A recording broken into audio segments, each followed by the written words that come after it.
Le ministre de la Jeunesse et des Sports a récemment communiqué à la presse la liste des villes qui devraient accueillir les matchs de la Coupe du Monde de 2026.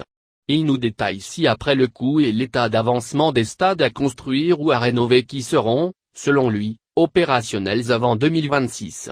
Si le Maroc n'obtient pas l'organisation du mondial, Talbi Alami ne compte pas arrêter leur construction. Selon Talbi Alami, cette estimation couvre la construction de 6 stades de 45 000 spectateurs, d'un stade de 100 000, la mise à niveau des 5 existants et des éventuels frais d'expropriation.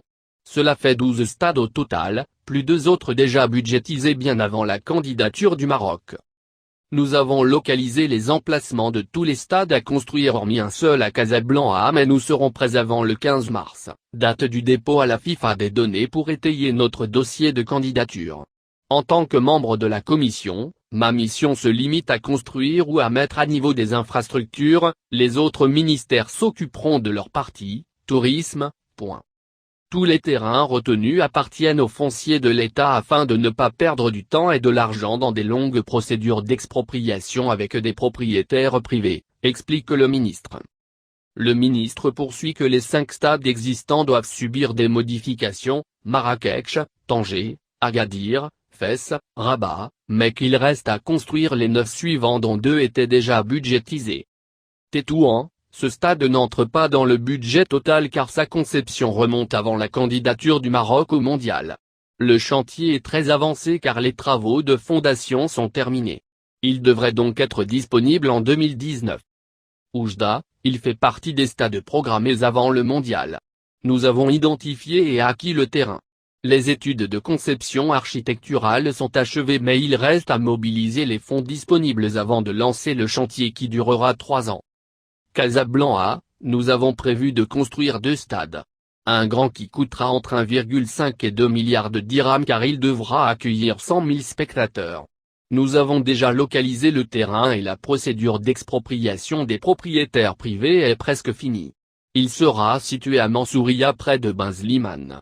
Les études de conception seront bientôt lancées mais je ne connais pas encore le délai d'exécution.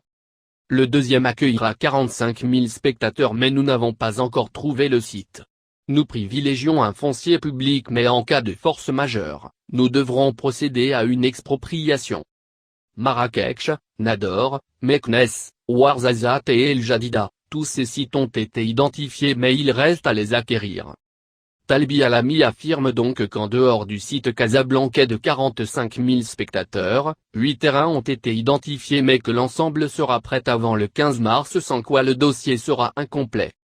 Il poursuit que l'ensemble de ces données ont été transmises à la Business Unit de la FMRF qui collecte les informations de tous les départements ministériels. Après les avoir rassemblées, elle les transmettra au président du comité d'organisation, Moulay Hafed El Alami, qui soumettra à la FIFA, dont il est le seul interlocuteur, les projets de l'ensemble des acteurs concernés par le mondial. Concernant la ventilation du budget compris entre 800 millions et 1 000 millions d'euros, les 6 stades à construire qui auront une capacité de 45 000 spectateurs et le grand stade de Casablanca, 100 000 spectateurs. À la question de savoir si le Maroc envisagera toujours de disposer à terme de 14 stades en cas d'élimination de l'organisation du mondial, Talbi Alami affirme que quoi qu'il arrive les chantiers ne s'arrêteront pas et qu'au pire les nouveaux stades seront moins grands que ceux prévus. Pour conclure, le ministre déclare que si leur durée moyenne de construction varie entre 3 et 4 ans, tous les projets d'infrastructures sportives devraient être finalisés avant 2026.